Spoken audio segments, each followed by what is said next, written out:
ഒരു നല്ല ദിവസത്തിലേക്ക് സ്വാഗതം. ഇന്ന് നമ്മൾ വന്നിരിക്കുന്നത് ഒരു പുതിയ വീഡിയോ ആയിട്ടാണ്. കൂന്തൽ അഥവാ കണവ റോസ്റ്റ്. ഞങ്ങളുടെ നാട്ടിലെല്ലാം ഇതിനെ കണവ എന്നാണ് ഏറ്റവും കൂടുതലായിട്ട് അറിയപ്പെടുന്നത്. നിങ്ങളുടെ നാട്ടിലൊക്കെ എന്താണെന്ന് വെച്ചാൽ അത് കമൻറ്റ് ചെയ്തേക്കണം. ഇപ്പം കൂന്തൽ റോസ്റ്റ് റെഡിയായി കണ്ടേ നമ്മൾ ഉച്ചയൂണിലേക്ക് എടുത്ത് വച്ചിട്ടുണ്ട്. കണവ കഴുകി വൃത്തിയാക്കി അരിഞ്ഞെടുത്തിട്ട് കുക്കറിനകത്ത് ഇട്ട് അല്പം ഉപ്പും മഞ്ഞൾപ്പൊടിയും കൂടി ഇട്ട് ഒരു 4-5 വിസിൽ വരെ വേവിച്ചതാണ്.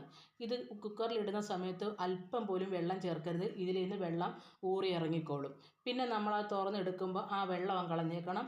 നമ്മൾ കണവ എടുക്കണം. അതിനുശേഷം നമ്മൾ ഇതിന് ചേർക്കേണ്ടുന്ന ഇൻഗ്രീഡിയൻസ് ആണ് സവാള, ഇഞ്ചി, പച്ചമുളക്, വെളുത്തുള്ളി, തക്കാളി, കറിവേപ്പില, മല്ലിയില. പിന്നെ അതിനുള്ള മസാലകൾ: മുളക് പൊടി, മല്ലിപ്പൊടി, മഞ്ഞൾപ്പൊടി, കുരുമുളക് പൊടി, അല്പം ഗരം മസാല, പിന്നെ കടുക്, എണ്ണ, വറ്റൽമുളക് ഇതെല്ലാം ചേർത്ത് നമ്മളിതിനെ നല്ല രീതിയിൽ പാകം ചെയ്തെടുക്കുക. ചട്ടി അടപ്പത്തൊക്കെ വച്ചിട്ടുണ്ട്.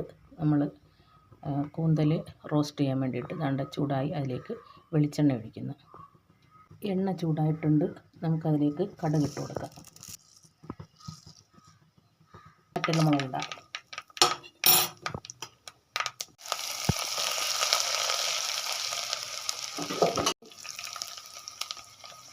പച്ചമുളക് എല്ലാം നല്ലപോലെ കിടന്ന് മൂക്കട്ടെ.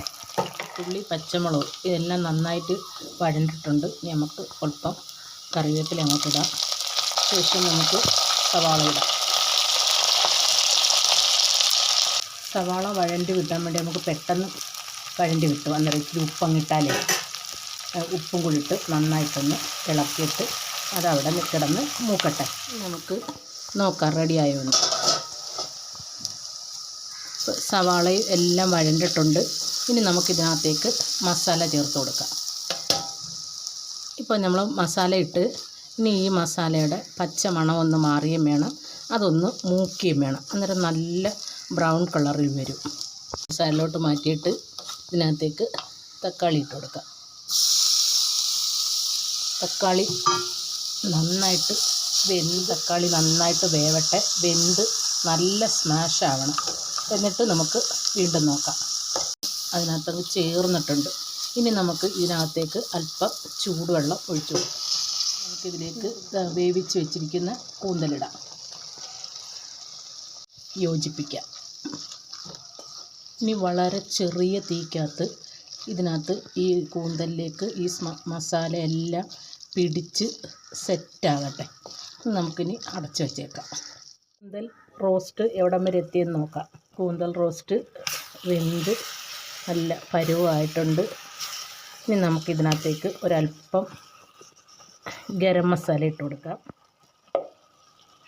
ഉപ്പ് പോരാതുണ്ടെങ്കിൽ ഉപ്പൊന്ന് നോക്കിയിട്ട് നമുക്ക് ഇച്ചിരി ഉപ്പും കൂടെ പോരാതുണ്ടെങ്കിൽ ഇട്ട് കൊടുക്കാം. റെഡിയായി കഴിഞ്ഞ് ഓക്കെ. നമുക്ക് ചൂടോടെ സെർവ് ചെയ്യാം. എല്ലാവരും ചെയ്ത് നോക്കുക. ശരിയായിട്ടുണ്ട്. നമുക്കിനി നല്ല ചൂടോട് അത് ചോറിലേക്ക് വയ്ക്കാം.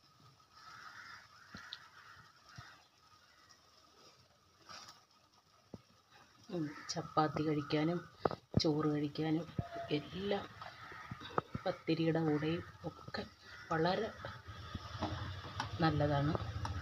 അത് നമുക്ക് അല്പം മോരും കൂടെ ഒഴിച്ച് വളരെ ടേസ്റ്റി ആയിട്ട് കഴിക്കാം.